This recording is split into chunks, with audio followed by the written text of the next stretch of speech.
Welcome to the Shipping Podcast, where you meet interesting maritime professionals sharing their passion for the shipping industry and their everyday job. I am your host. My name is Lena Gothberg.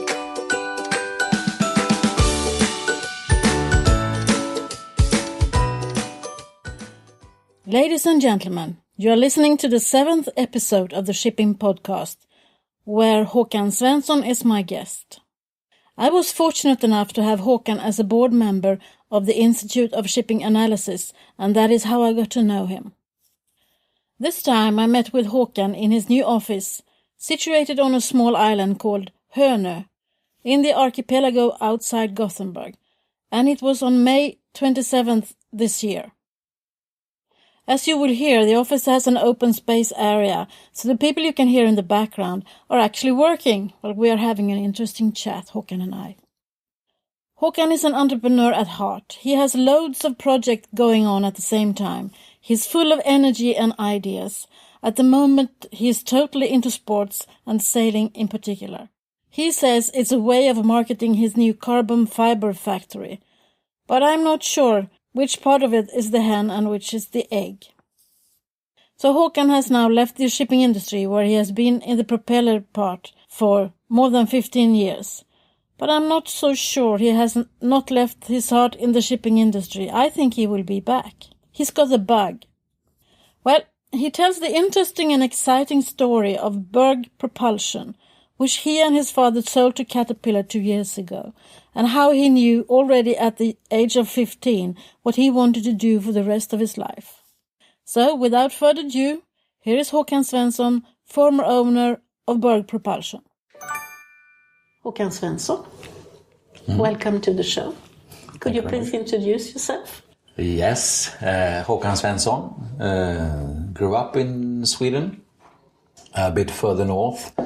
Have a father who at that time worked for Kamewa, famous propeller company in this business. I think he started there in 1963. I was born in 1967, so I'm probably produced and delivered between two propeller blades. So good background in this business, having been in the propeller business for quite a while. Grew up in the city of Kristinehamn until I was 14 years old. Then our family, under Kamewa's assignment, we moved to Singapore and lived there for a few years. I started to meet a lot of the customers to Kamewa at the time. We went to a lot of christenings of ships. I went to meet a lot of the ship owners, met the shipyard owners, and a lot of people within the marine industry. And at that time, I think Marco Polo Hotel was the center of the universe for the maritime business in Singapore. So I've spent many afternoons drinking probably Coke or Fanta or something at the lounge in the Marco Polo Hotel when Dad has been sitting and talking to the customers. Once we had been in Singapore, we moved back to Sweden, and I was very sure what I wanted to do in my life. So my entire education was about becoming an engineer, and then study law, and then study marketing. So it was all written in stone what I was going to do.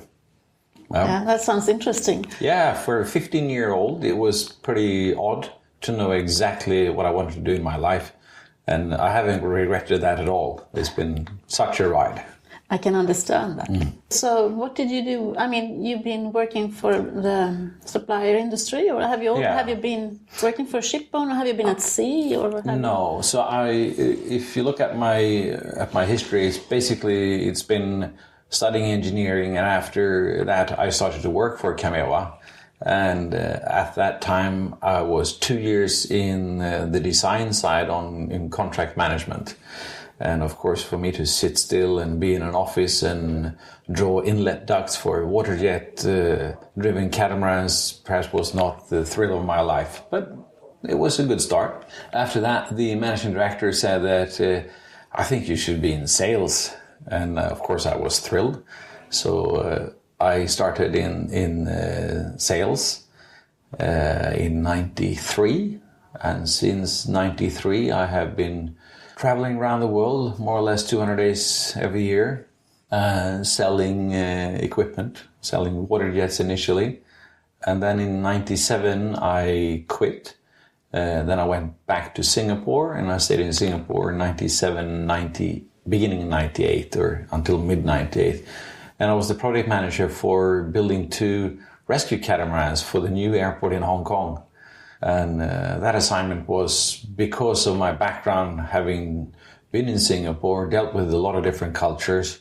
So the shipyard owner, Raymond Toe, he called me and said, I have a project that we have taken a contract on, and it's really mission impossible, so I want you to take it. So I thought that was fun. After that, coming back to Sweden again, and Bergs Propulsion had gone bankrupt, so we bought the company out of a receivership from the law firm Vinge here in Gothenburg. And from there on, it's been an interesting ride for the following, 14 years, more or less. So that was April 99 that we took over the company. And then I've been in the supply industry ever since, and we developed the company to basically come up to a market share close to 25% in the controllable pitch propeller part of the shipping business. And you sold the company 2 years ago, something like that? Yeah, in 2013. So we were approached in 2012. So we had an initial contact with MAN, where we discussed a little bit of a collaboration. Then ABB was approaching us, and then Caterpillar approached us. And while they were having the discussion, we were approached by Wärtsilä, and then some kind of indication from Rolls-Royce at the end, while we were pretty close to closing the deal with Caterpillar. So we were approached by the big ones. And maybe that's typical for that time after 2008, when we all had a serious dip. A lot of us had, I think we had close to 500, a little bit more than 500 million euro worth of water stock in 2008. Mid-2008, end of 2008, almost half of that was cancelled from different shipyards around the world. So that was like walking the plank on a ship and not knowing whether you're going to land 2 kilometers down or 1 meter down. So that was a bit of an interesting feeling. But I think that kind of happening is also, it's nice and challenging for an entrepreneur. What happens in the minds of an entrepreneur is probably, okay, so I got a lot of new opportunities coming up, whereas a lot of people see that as a threat. And I said, well, maybe it's time to diversify, because this was what we had done with one product. And we said, if we have more products, maybe we're less vulnerable. So then we started to develop 3 more products from the controllable pitch propeller, which were the bow thrusters, it was the azimuth thrusters, and something we call twin fin, which is more a concept for saving really a lot of fuel for the offshore industry, typically the big supply vessels, as well as towards the cruise industry. But in the meantime, we were approached by Caterpillar and closed that deal, so we didn't have too much time to really go into the market with the twin fin, although I think that's probably the greatest concept that we ever came up with. So that was a bit of an interesting ride. In the meantime, to go out and market those things, we did the Volvo Ocean Race, which got me closer to my passion for sailing, and of course that's what I'm doing today. So that gave me other opportunities. But if we look back to what we did with Bergs Propulsion there, that was quite a different story, quite an extraordinary story. And a lot of fun with, of course, Dad's mentorship and background in this industry for a long time, having seen all the ups and downs, and having the ability of not making our organization so nervous. So when we had the dip in 2008, I would say it's probably because of Dad's view, where he just came in and said, well, don't worry, the market's coming back. And the rest of us just looked at Armageddon and thought, it's over. We have to die. So how many people were you at that time? I mean, you started with you and Dad, and then... No, we started when we bought the bankruptcy, it was 34 people that we took on. And then I think at the most we were up to 480 people, which was around 2008, 9 and 10. And then we had to reduce. So I think we reduced to about 150 people, which was a very painful experience. That's never fun to see when people leave the company. And when you work with a company as a family company, you get really attached to your assets, and your assets are the people.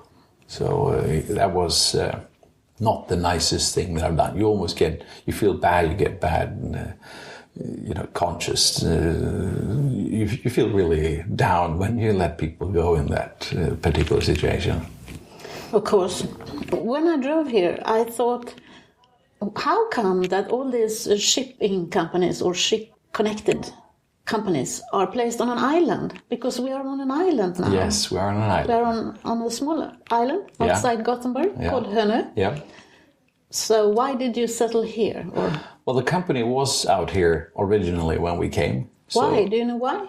Yes. So they had, in 1912, Johan Victor Berg started a shipyard on Hälsö, and he started to build fishing vessels for the fishing community out here on the islands. He came from somewhere up close to Uddevalla and that area, but good shipbuilder.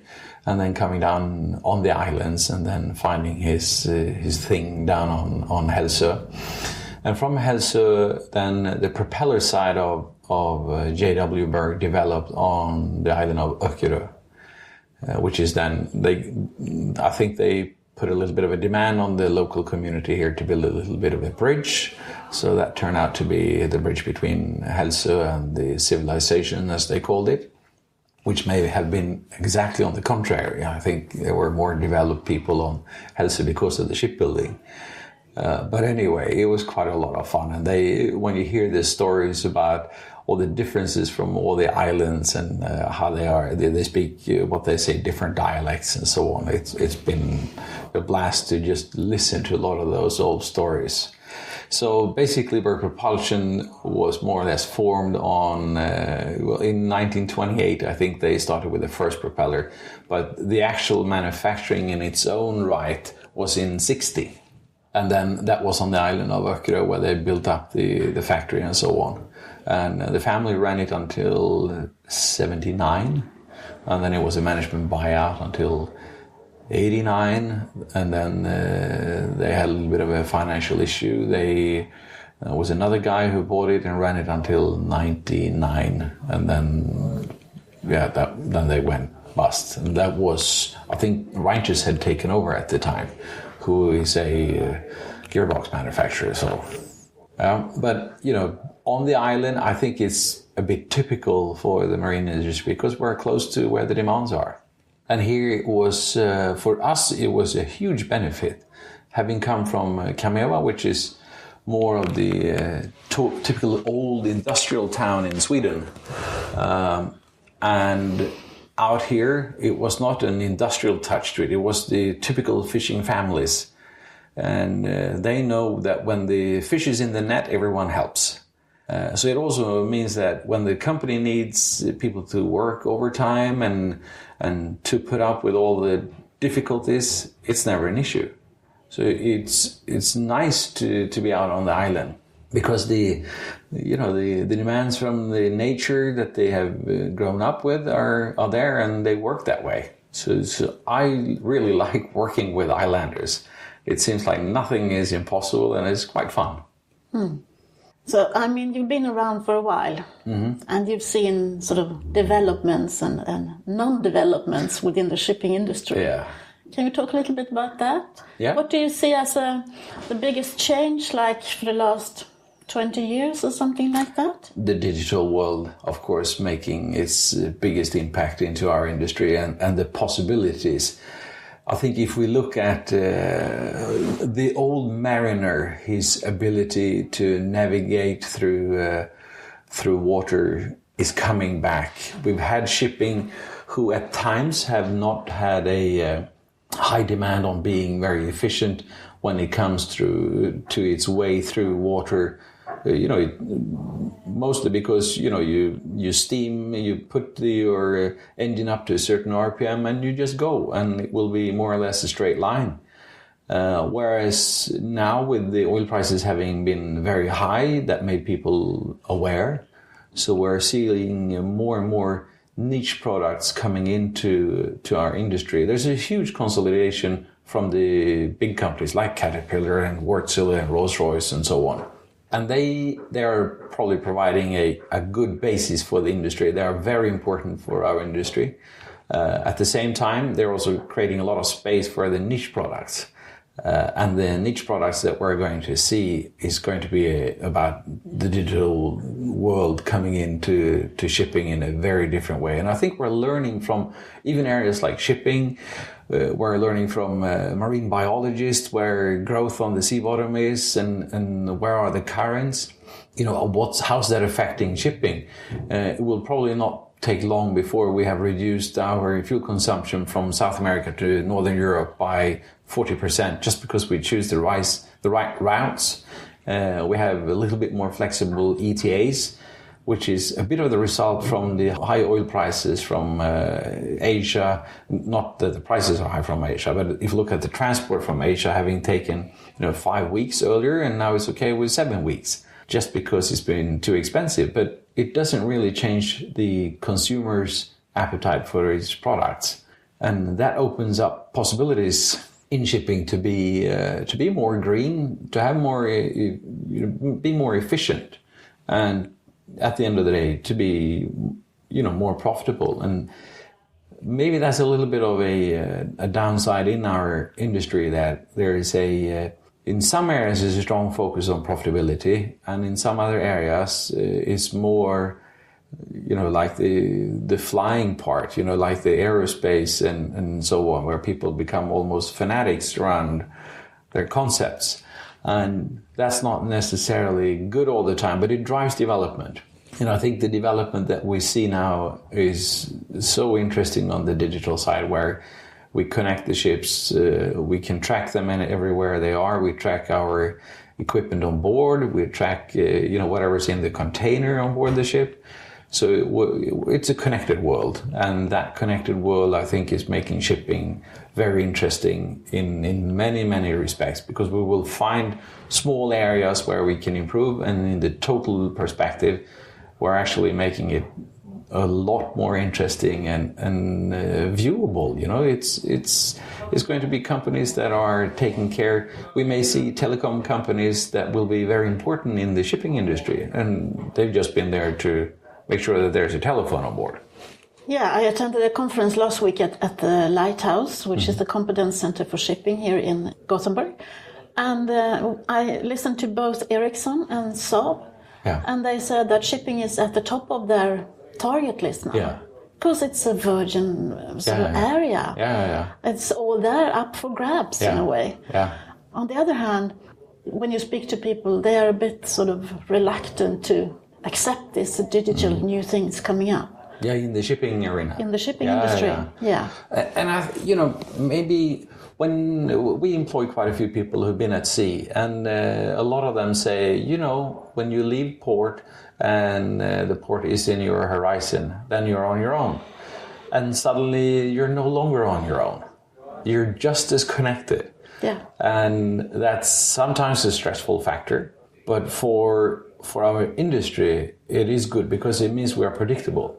And when we're predictable, that means we can fine-tune the profits. And when we can fine-tune the profits, we'll be more efficient, because the only thing we improve are things that we measure. We don't improve things that we don't measure. That's just the way of life. It just seems to be that way. But anything that we can measure, and we do measure, we tend to improve and make better.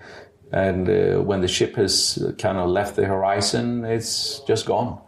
And those times are over, and we'll see them. When I sort of give speeches at conferences and so on, I keep telling people that what happens on land will also happen at sea. Because there has been some reactions against this no-manned ships and so on. But I mean, we see them here, we see them in Gothenburg, we see the cars, wireless cars driving around, testing and so on. And then people say, no, I don't think it will happen. Yeah. I think it's just a matter of time. Yeah. In a way. Yeah. And I think what we are going to see, we saw it a little bit in the offshore industry with the production platforms and the production ships and so on. But production at sea is probably going to enter our world as well, where we go somewhere and we're 7 weeks at sea with a ship full of equipment, and we will probably have a factory at sea coming to a port with ready-made products. Because today it's just the lead time that is an issue, and then we're so backward thinking that we say, oh, I have to have a production plant based on land. Why? Why is that? We will see that we will have full factories at sea, because you're winning the whole lead time if you produce at sea on a big ship. And you know that your workforce is going to be very focused on what they need to do. So I think that's we're going to see that in the future. And it'll be a lot of different things that are coming up. And it may not be a full product, but it can be sub-assemblies and so on that's going to happen at sea. And if you look at it, to buy a ship that is 100 meters long and you're going to have a factory inside the ship, it'll cost you about as much as building a factory on land. So why not? You can be anywhere you want in the world. And now with the developing economies that we see, especially in Africa and some parts of Asia still, it will be very interesting to have a mobile infrastructure where you can actually produce your product and get into that market quickly. So access to markets, because of the digital world, we are all in the same time zone, so to say. We don't need to wait for 6 weeks to see what was in the movies in the US, here in Europe. It's all online. And because it is online, the access to each market will have to happen quickly. That means that at our competitive side means we'll have factories at sea. So it's an interesting area to look at. And there's plenty of water and there's not plenty of land. Yeah, is that also the key for the future when it comes to recruiting? I mean, will we be able to attract the young generation to the most interesting jobs? I think so, because when you look at it today, a lot of people are thrilled about going places, and they're flying around the world, and they want to develop, they want to live abroad, and so on, and they want to meet different cultures, and that's a good thing. It's a really good thing we see. And shipping that is so international and people really enjoy to work together. I think we're in the forefront of almost the integration of different nationalities, because it's always been that way in shipping. And if I then look at it, that if you have an R&D center that you can move about to different parts of the planet, you're on board a ship, you'll go and see places. That is pretty cool. So why not? Why not have the office on a ship? Why not go with your, when Apple have their own ship and they go down to Africa to develop a new country, hey, why not? I would love to be on that ship, I promise you. I think there's a lot of people who like that. Yeah. And we see that it's a little bit of the old style of traveling, and we don't have to fly, but we're productive in the meantime. And today, when you're on the flight for 12 hours to Asia or 8 hours to the US, you tend to try to relax because you know it's going to be hard work once you get there. Whereas if you are on board a ship and you keep working, some projects that are a lot about development or manufacturing and lead times, actually they're well suited to be on board ships. And for the supply industry into the shipping, I think it's just the beginning. I like your picture of the future, Rob.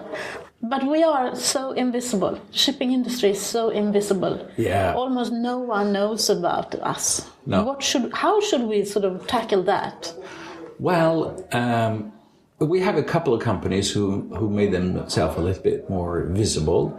I think Stena has done a good job on graphics on their ship. And it's one of the biggest billboards you can have. And we're in the beginning of that. When we say that let's repaint the ship, it doesn't mean that we're just going to go to a place and have the new green color on. It means we're going to have new graphics, a different message, something that will be for the ship owner's customer, and so on. that's just in its beginning. We haven't understood the full potential there. And I think that's an area where we can make shipping more visible. There are a couple of other areas where I see that we don't make it clear that we're doing the transport of almost 90% of the world trade. People don't realize this. They think that it's just being dumped from the air or something, and it's not. So there's a little bit of marketing to do, and we need to make sure that people hear about us and that they respect what we're doing. And we need to show the stats. And I think we're so busy many times just focusing on how do we make this better, not how do we make it more public. And that's been a drawback in the whole marine industry. It tends to be like we say about the ships. Once they hit the horizon, they're gone. And it's a little bit the same. Once you're out of the exhibition, it's gone. Yeah, but how do we keep making an impact on the public and the audience who should listen to us? It's a tricky one, but what you're doing, I think, is one part of it, and it's very important to keep doing it that way. I think it's another area is we have to be a little bit more cool about things and use graphic design on ships that will just be astonishing.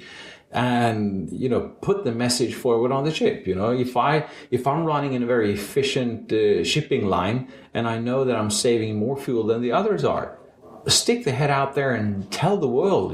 When you're coming into port, we're the most efficient shipping line on the planet. But we tend not to be so aggressive, and historically there's good reason perhaps not to be that. But today, with the connectivity that we have, how visible we are, people can see what we're doing. Yeah, the next step is to go up and show that we are a clean alternative. And I think that's really important that we do that. And graphic design is a big part of it.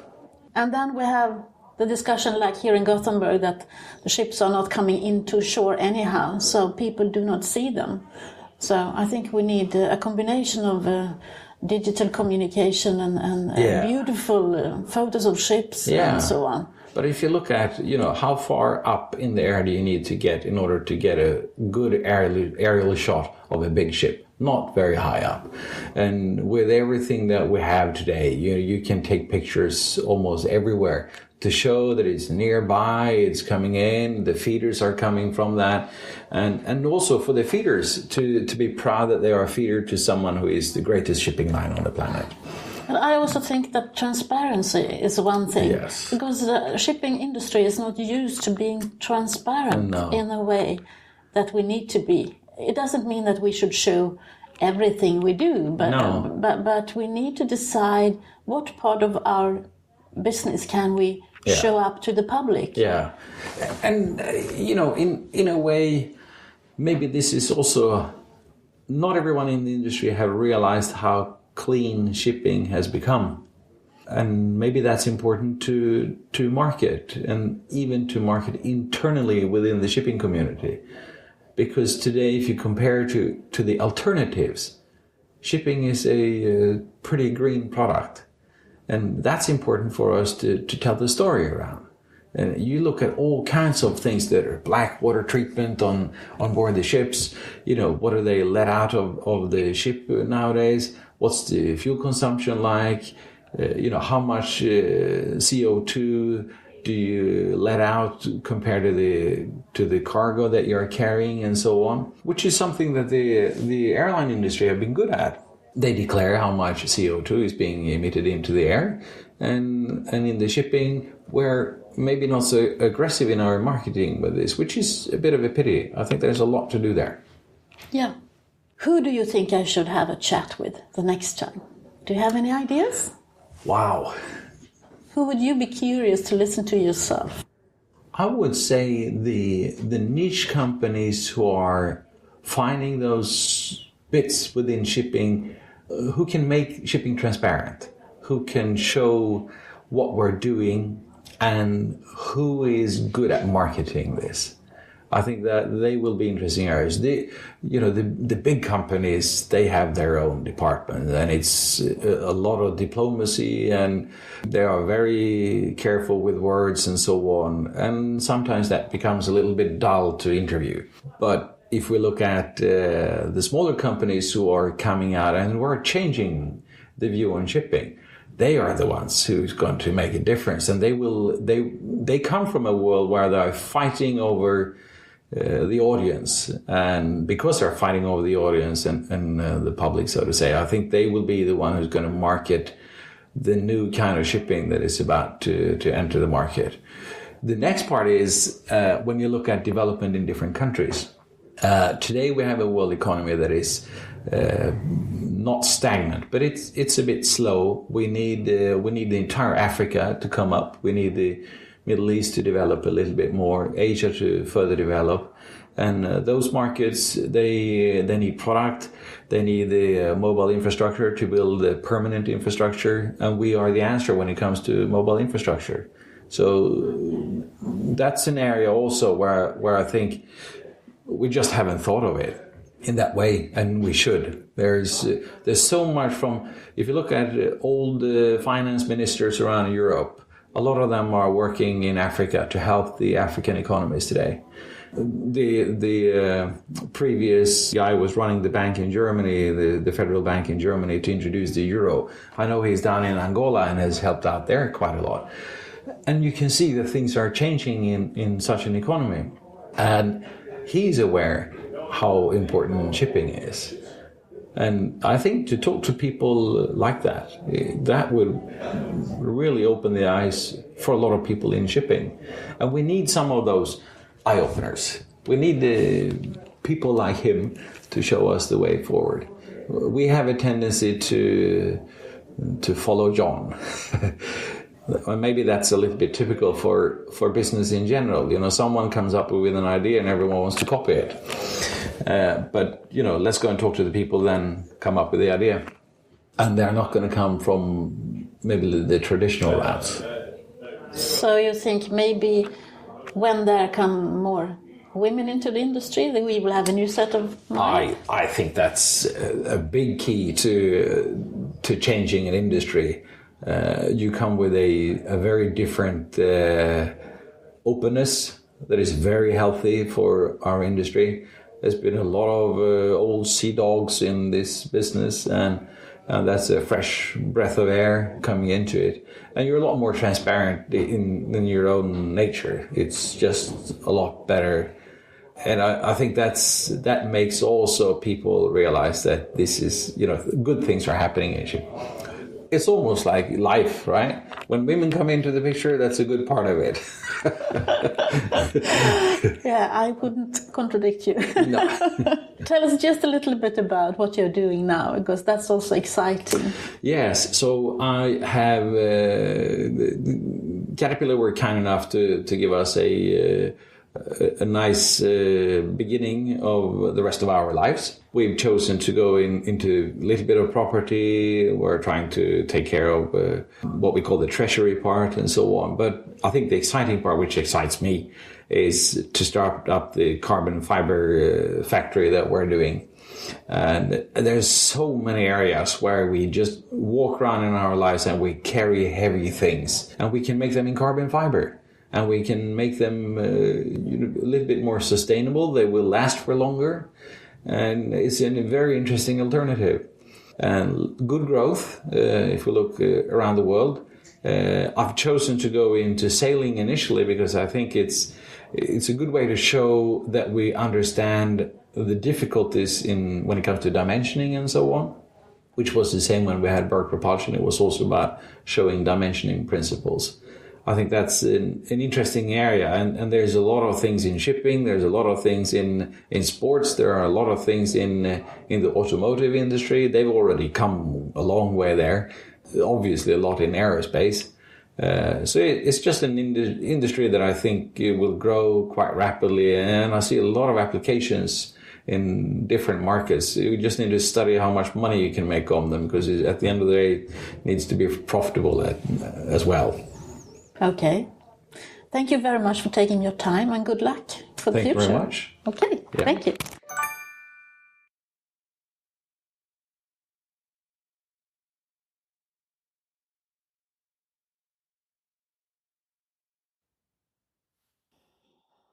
Isn't that a wise and charming young man? In June this year, his company acquired the iconic World Match Racing Tour after he had started to manufacture the M32 racing catamarans and organizing the entire M32 series. Some people might agree with me that the carbon fiber factory might just be an excuse to be sailing, but I don't blame him. Those racing machines are really something else. Did you enjoy this episode of the Shipping Podcast? Please go to iTunes and rate the podcast, or even better, give a review. It isn't that hard. Downloads, subscriptions, and reviews are all part of the algorithm that Apple uses to put together their top lists. And we are aiming for the top with the Shipping Podcast. I have yet another shipping entrepreneur in pipeline for you, but you will have to wait for 2 weeks to listen to him. As long as I haven't landed any sponsors, this is being done in my spare time. Until the next time, tell everyone how much you like the Shipping Podcast and help me spread the word so that we will reach the goal of being at the top 10 of the iTunes. Thank you very much for listening.